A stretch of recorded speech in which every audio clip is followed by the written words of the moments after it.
आप सभी को आंवला नवमी की बहुत सारी शुभकामनाएं और मेरे YouTube चैनल पर आपका बहुत स्वागत है। आज मैं आपको कार्तिक माह की आंवला नवमी पौराणिक कथा के बारे में बताने जा रही हूँ।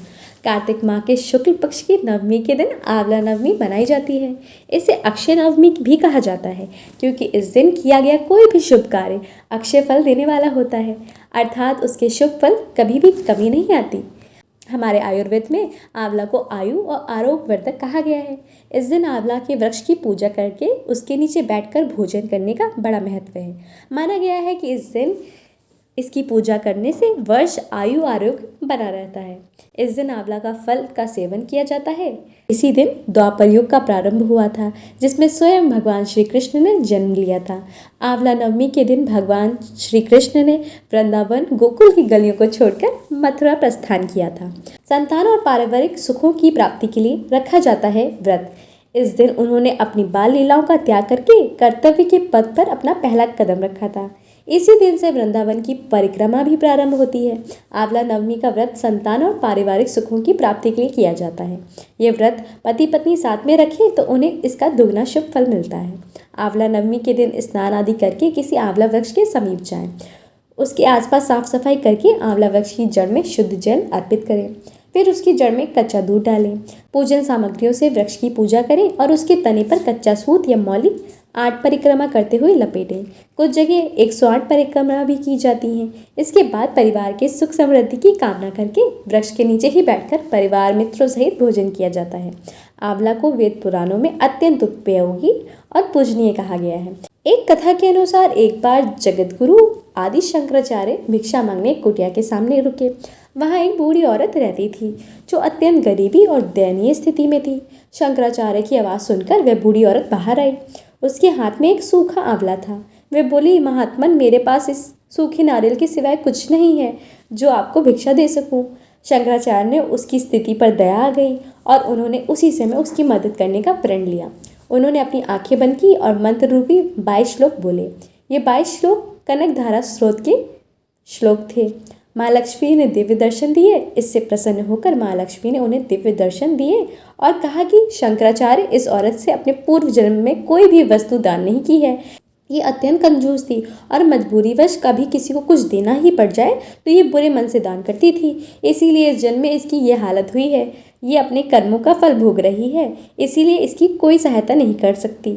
शंकराचार्य ने देवी लक्ष्मी की बात सुनकर कहा, हे माता लक्ष्मी, इसके पूर्व जन्म में अवश्य दान कर्म नहीं किया है, लेकिन इस जन्म में इसने पूर्ण श्रद्धा से मुझे एक सूखा आंवला भेंट दिया है।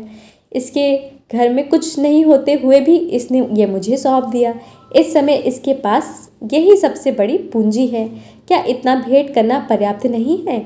शंकराचार्य की इस बात से देवी लक्ष्मी प्रसन्न हुई और उसी समय उन्होंने गरीब महिला की कुटिया में स्वर्ण के आंवलों की वर्षा कर दी। अब मैं आपको सुनाती हूँ आंवला नवमी से जुड़ी दूसरी पौराणिक कथा। एक आंवला राजा था जो रोज एक मन सोने का आंवला दान करता था और बाद में खाना खाता था। एक दिन उसके बेटों की बहुओं ने सोचा कि रोज इतने आंवले का दान करेंगे तो सारा धन खत्म हो जाएगा, इसीलिए इनका दान बंद कर देना चाहिए। फिर पुत्र आया और राजा से बोला कि आप तो सारा धन लुटा देंगे, इसीलिए आप आंवले का दान करना बंद कर दो। तब राजा और रानी उजाड़ में जाकर बैठ गए। चूंकि वे आंवलों का दान नहीं कर सके, इसीलिए उन्होंने कुछ भी नहीं खाया। तब भगवान ने सोचा कि अगर इनका सत नहीं रखा तो दुनिया में हमें कोई नहीं मानेगा। तब भगवान ने सपने में ही कहा कि तुम उठो और तुम्हारे पहले जैसी रसोई हो गई है और आंवले का वृक्ष लगा हुआ है, तुम दान करो और जीम लो।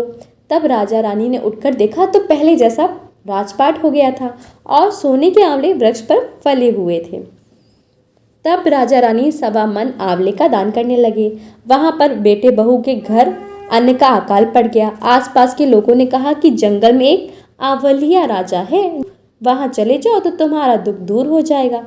वे दोनों वहां पहुंच गए। वहां पर रानी अपने बेटे और बहू को देखकर पहचान गई और अपने पति से बोली कि इन दोनों से काम तो कम कराएंगे और मजदूरी ज्यादा देंगे। एक दिन रानी ने अपनी बहू को बुलाकर कहा कि मुझे सिर सहित नहला दो। बहू सिर धोने लगी तो बहू की आंख से पानी निकलकर रानी की पीठ पर पड़ गया। तब रानी बोली कि मेरी पीठ पर आंसू क्यों गिरे हैं, मुझे बताओ। तो बहू बोली कि मेरी भी सासू की पीठ पर ऐसा ही मसा था और हमने उसे घर से निकाल दिया। वे एक मन आंवले का दान करते थे और हमने उन्हें भगा दिया। तब सासू बोली कि हम ही तुम्हारे सास ससुर हैं, तुमने हमें निकाल दिया था परंतु भगवान ने हमारा सत रख लिया। हे भगवान, जैसा राजा रानी का सत रखा वैसा ही सबका रखना, कहते सुनते सारे परिवार का सत रखना। तो ये थी आंवला नवमी से जुड़ी पौराणिक कथाएं। मान्यता है कि कार्तिक मास के शुक्ल पक्ष की नवमी तिथि से लेकर कार्तिक पूर्णिमा तक भगवान विष्णु का आंवला के पेड़ पर वास होता है। यही वजह है कि अक्षय नवमी के दिन विधि विधान से आंवला के पेड़ की पूजा की जाती है। साथ ही पेड़ की छाया में बैठकर खाना खाया जाता है। कहते हैं कि ऐसा करने से भगवान विष्णु प्रसन्न होते हैं और भक्त की मनोकामना पूरी करते हैं। कई भक्त इस दिन व्रत रखते हैं। मान्यता है कि अगर कोई महिला संतान प्राप्ति के लिए व्रत रखती है तो उसकी इच्छा भगवान जरूर पूरी करते हैं।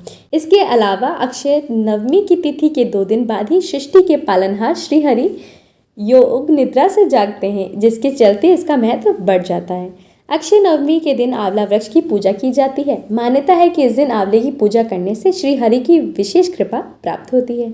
इस दिन सुबह सबसे पहले उठकर स्नान आदि करें। इसके बाद साफ सुथरे कपड़े पहनें। इसके बाद शुभ मुहूर्त में आंवले के वृक्ष की पूजा करें। पूजा के दौरान वृक्ष में गाय का कच्चा दूध अर्पित करें। इसके बाद वृक्ष की परिक्रमा करें। परिक्रमा करते हुए पेड़ के तने में 8 बार कच्चा सूत या मौली लपेटें। पूजा के बाद अक्षय नवमी की कथा सुनें। फिर वृक्ष के नीचे ब्राह्मणों को भोजन कराएं। इसके बाद सामर्थ्य के अनुसार उन्हें कुछ दक्षिणा देकर सम्मान पूर्वक विदा करें।